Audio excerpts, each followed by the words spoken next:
Welcome to another 3count with Gino, guys. This is both a somber and entertaining one because come on, we're in a different spot today. We're at my mom's place because I had to babysit my niece and nephew yesterday. Um, this is here's Scotty, guys. Doggy. This is gonna be a post WrestleMania 42. This is usually where everyone gets called up, and unfortunately, where people lose their jobs as well.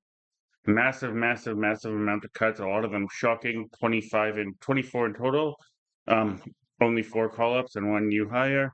The hire is going to be Evil, who is Io Sky's fiance. But it also is kind of a bitter, sad day for Io Sky. We'll talk about that the reason later on when we get to the cuts.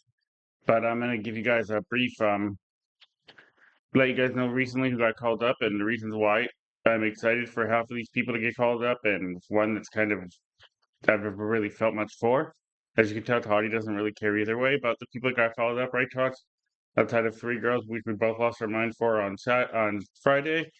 Well overdue for 2 of them, and the other one, congratulations, you rode the train and you hyped yourself up and you got very good. So I'm not going to say you're not good. You're probably better than Jasmine Nix. Jasmine Nix has struggled mightily in the ring. She might have been better looking, but Lainey Reed is much better than Jasmine Nix. Let's put it that way.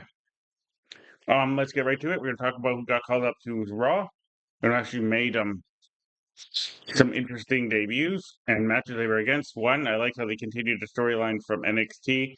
The last year, Javon Evans, sorry. As you can see, we're talking to Javon Evans. Thanks, Hater. Toddy likes Javon Evans. You guys can tell by the fact I just said Javon Evans' name. He got called up last year, right? And well, we waited a year because the one guy had to be the glue of NXT, and he had, I'd say, an Adam Cole style run down there in NXT.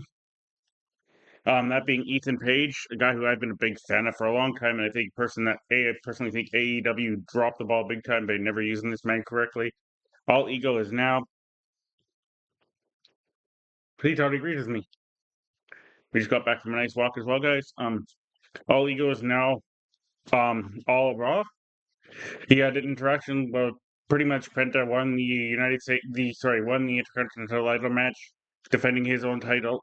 You okay, baby? What's up? Um, and then we had interaction between Duran Evans and Penta backstage, and All Ego came in, and Javon Evans said he owed him one from NXT. He's welcomed to the main roster by the GM, whose name is Adam Pierce. His name was escaping me for a minute.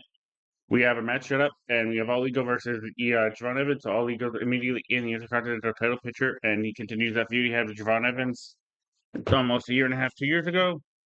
I'm very happy, and for those of you who've never seen Ethan Page do any work or any character work or in-ring work, the man is phenomenal, and he's probably had the best 2-year run in wrestling in a while.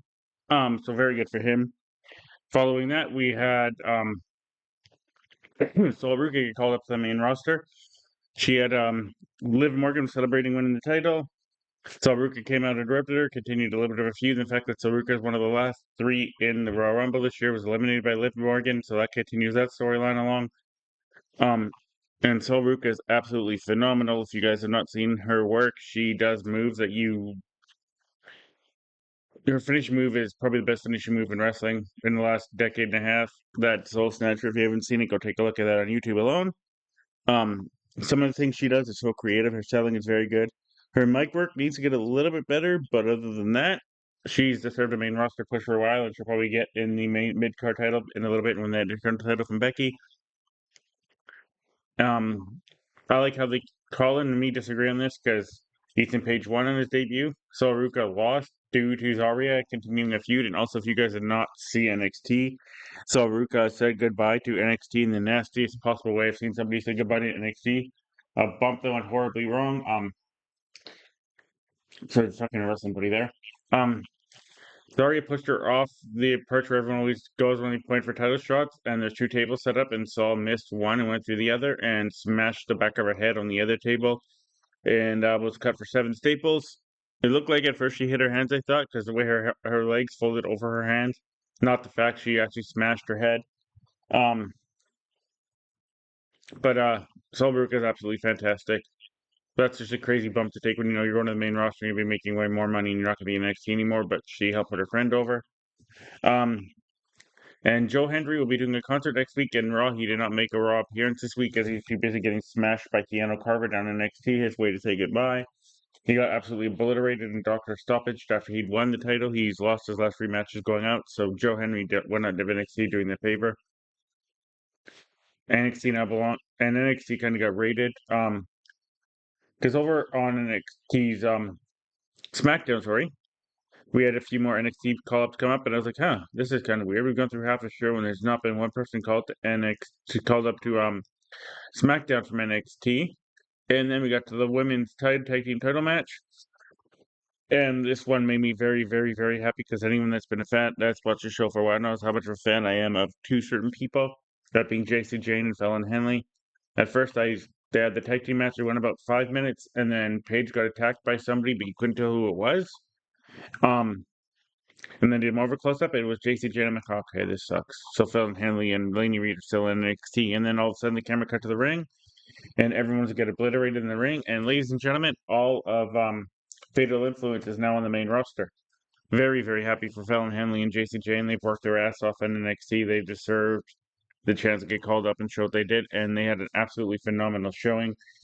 JC Jane was part of the first kind of iteration of what Fatal Influence was, which was what were they called again? That group with Mandy Rose and now PK, Priscilla Kelly. Fatal Influence, I think they were called. No, not Fatal. That's what this our group is. That's the Fatal Influence. They were called. Oh, Toxic Attraction. Yes, one member of that group has left. Um, so yeah, I'm very happy for all three of these girls. JC Jane is phenomenal. A little bit slow, as some people would say, but she is phenomenal in the ring. Had an outstanding match. Probably the best post WrestleMania match of the week, following the casket match in NXT and the last women's standing match in NXT. So the best three matches of the week following WrestleMania were all three women's matches. Women deserve more of a chance to shine, man. They just got screwed at WrestleMania. I don't think only one of the matches went longer than 10 minutes, and that was Rhea and Jade, which is probably the wrong match to go longer than 10 minutes because Jade can't go more than five. That's my personal opinion. So now we have two female groups on SmackDown, which makes me believe with what happened. I'm talking about in a minute here that there's going to be some interesting decisions WWE's going to do in the future. And honestly, for one of them people I'm going to speak about, if she does happen to her, I'll be happy for her because I am like another one. She's allowed to show who she actually is. Because WWE put handcuffs on a lot of the people I'm about to mention got released.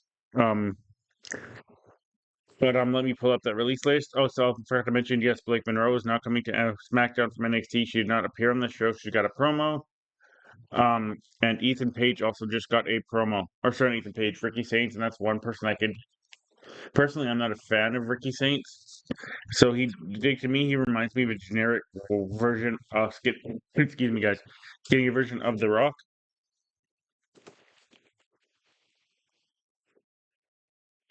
I'm just about to pull up the release list here. It's kind of both sad and shocking. And, um, a lot of them kind of came out of nowhere.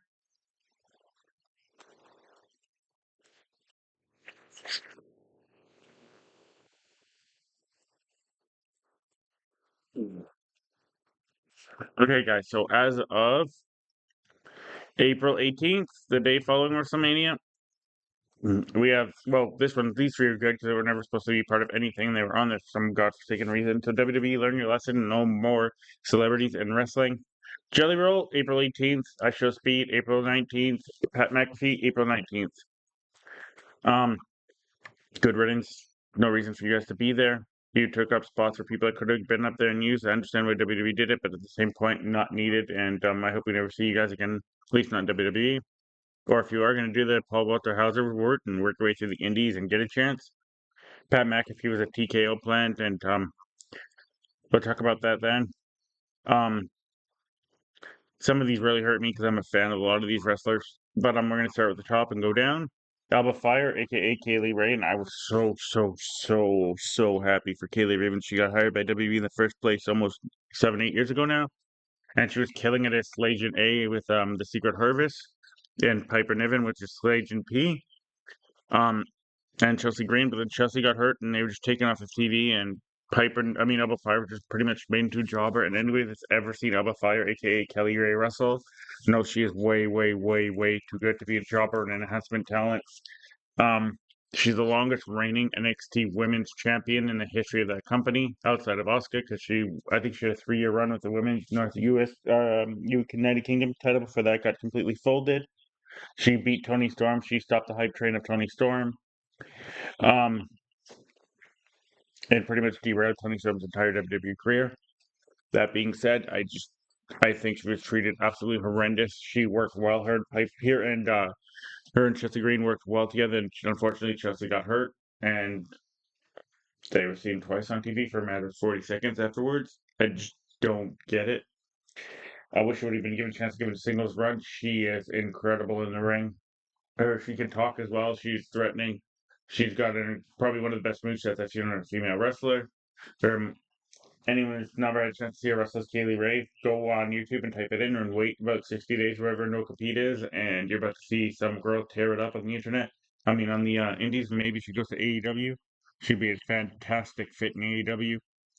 Then there's Aleister Black. We're going in alphabetical order here, guys. Um, this is one that's kind of shocking to me because it makes no goddamn sense whatsoever. He did get released almost 3 years ago, went to AEW, kind of had a mediocre run there, won the trios titles, won the tag team titles with Brody Lee, and then just disappeared. Apparently, there's rumors going around he didn't want to take pens backstage to certain wrestlers, which I don't blame him because there's certain guys he shouldn't be losing to back then over there at AEW, but AEW saw differently of him. He made his return to WWE, took out Cody Rhodes, reunited with his wife, and we'll talk about that in a minute. This one, there's speculation that he didn't resign because they didn't offer her a contract.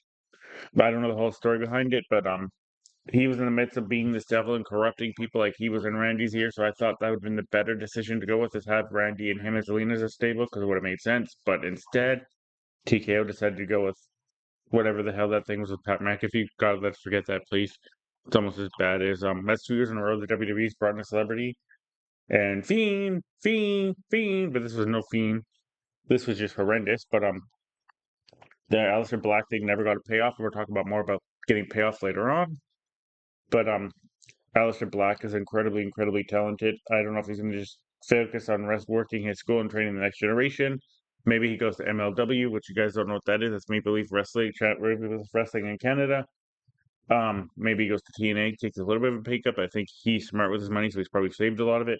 I don't see him returning to AEW solely because of the animosity between them.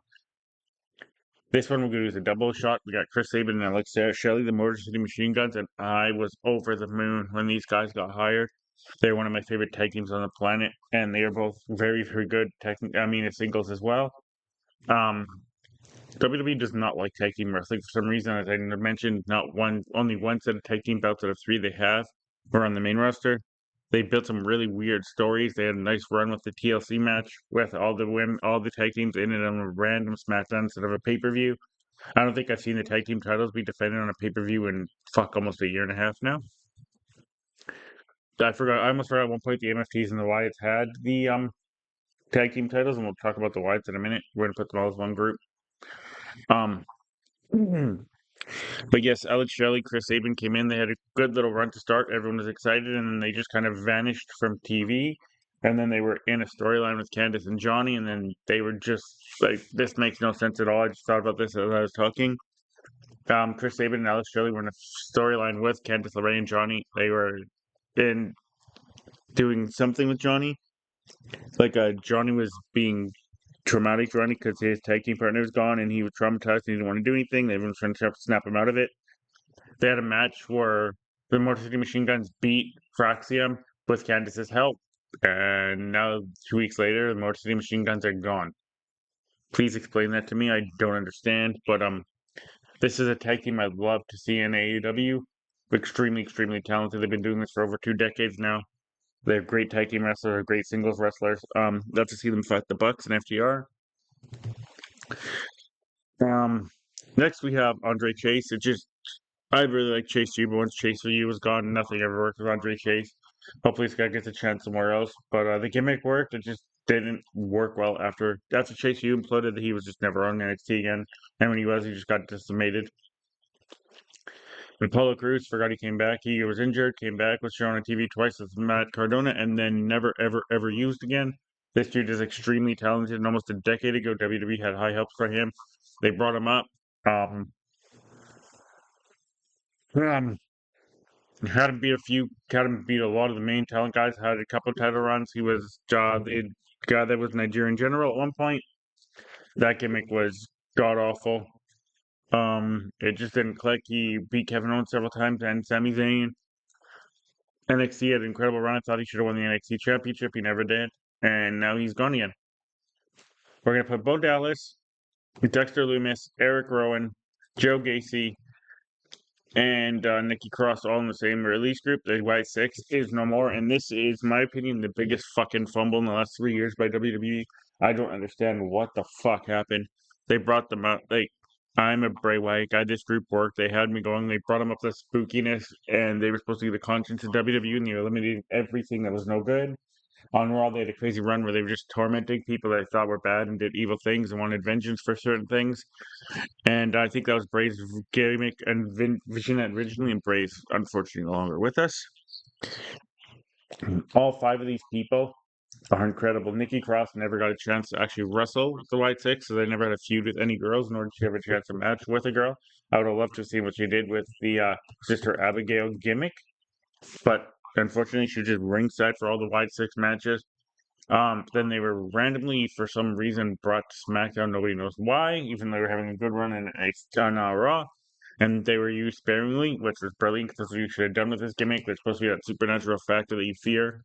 They were given the tag team titles, and I think they defended them once and lost them to a feud that did not want to fucking end. It lasted 7 months, and it just, if you heard me and Colin talking or anybody else talking on the internet, that feud should have ended after 3 matches, and it just didn't. That being the MFTs and Wyatt Six, and half the time they're feuding over fucking Lantern. And the spooky group kept taking the losses, which made no sense, which made you see where WWE wanted that group to be and what it was. I just don't get the usage of the White Six. This is gonna beat me until I can't stop beating it anymore. That came out wrong, but it's frustrating as a wrestling fan to see that happen because you don't you saw it and you saw it was gonna work and they fucked it up. I just don't get however the way to say it other than they just completely dropped the ball on this. It just doesn't make sense to me.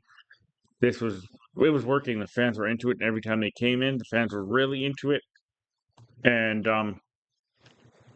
it's just not there anymore. I think these guys are going to work well if they go to AEW. And I was discussing with my buddy JP. This works in AEW if you have Brody Lee Jr. when he's ready, come and he leads the White Six and unleashes this unholy hell that his dad had hidden for years upon the roster, and they just clear house for a while.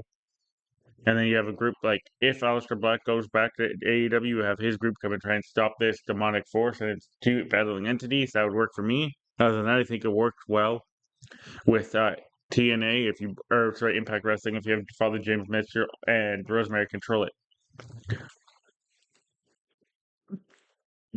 Following that, we had Dante Chen release. This guy had a promising future in NXT, and NXT got raped, man, by releases and call-ups.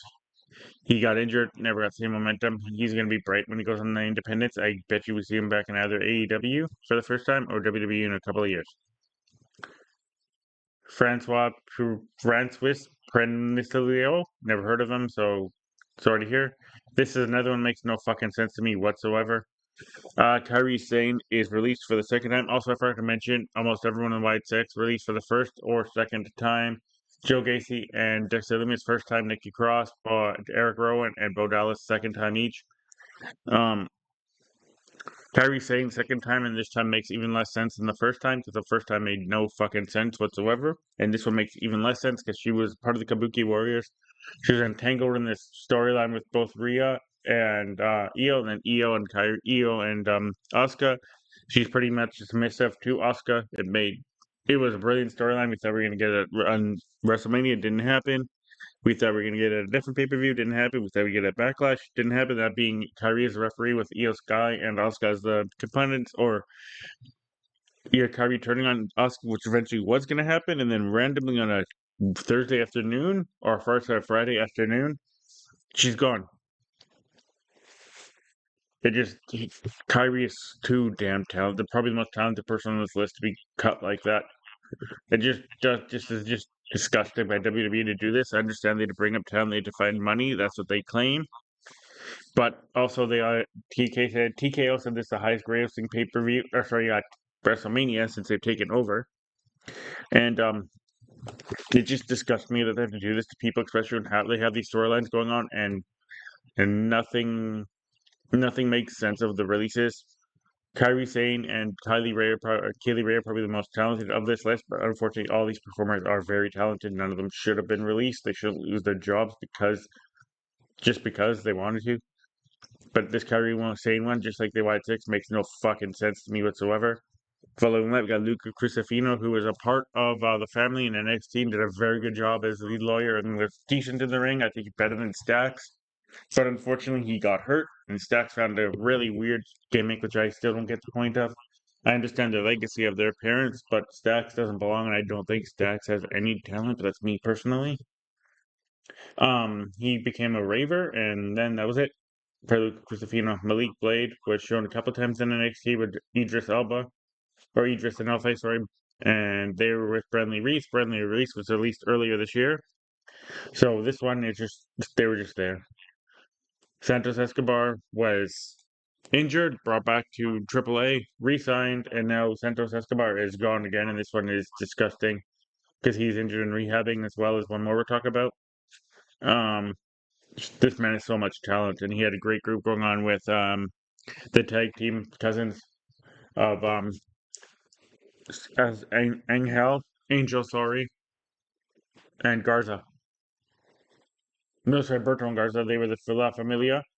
Didn't work. It worked in NXT. I mean, SmackDown. They had a great run. They won the AAA Tag Team titles and dropped them right back. Escobar was the long running cruiserweight champion. They had a great feud with. Now that no realize this, all the Hit Row's gone, and Escobar's the first family member of his family gone. Or sorry, second. His Braun Strowman's girlfriend's on the Indies. This guy's extremely talented. I expect to see him in AEW or Impact anytime soon. Maybe even wrestling back in Mexico. Terry McSteele, one LFG. Just I don't think she was ever saw anything special in her. Gone. Tyreek Igwe and Tyson DuPont, who were with one of the Rascals, who now departed back to go to AEW. They were never used again after that. They were part of an invasion with NXT and against Impact. That just went nowhere, and they were never seen again. These two bug me a lot. First, we're gonna have Zelina Vega, who was promised a longer United States title championship run than she got. Got like two matches out of it, accidentally broke Chelsea Green's nose and lost about to Julia. And then was pretty much a jobber the rest of the time she was there. Came out with Alistair, did nothing. Got ran away by Rhea Ripley in a ambulance match. This one bugs me a lot because I really dig the gimmick of what Alistair and her were doing with that like evil kind of professor kind of corruptor mode that they had going on. Um, I just don't get what they did.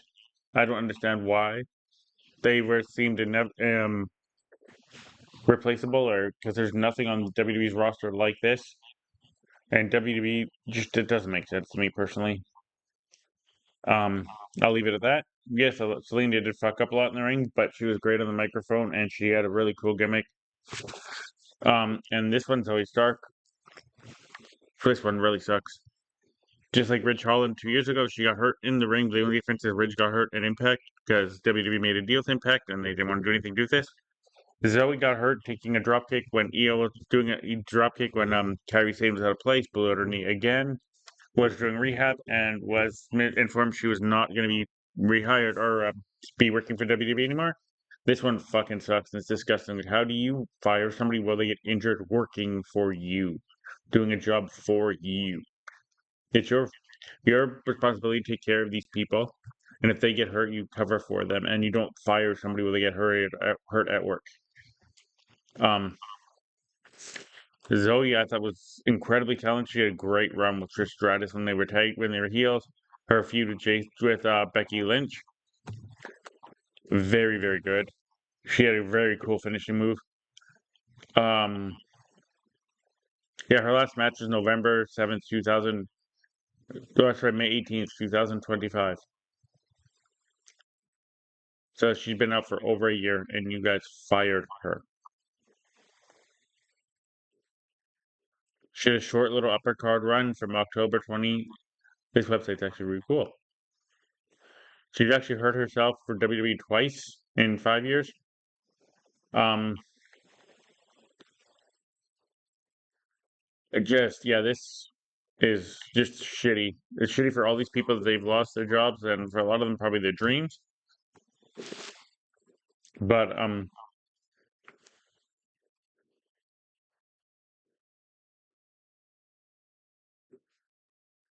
just looking at some of the things for some of these people as I'm talking to you guys. If you guys want to look up something for wrestling information, if you want to know, check out the SmackDownHotel.com. It has pretty much everything you want to look at.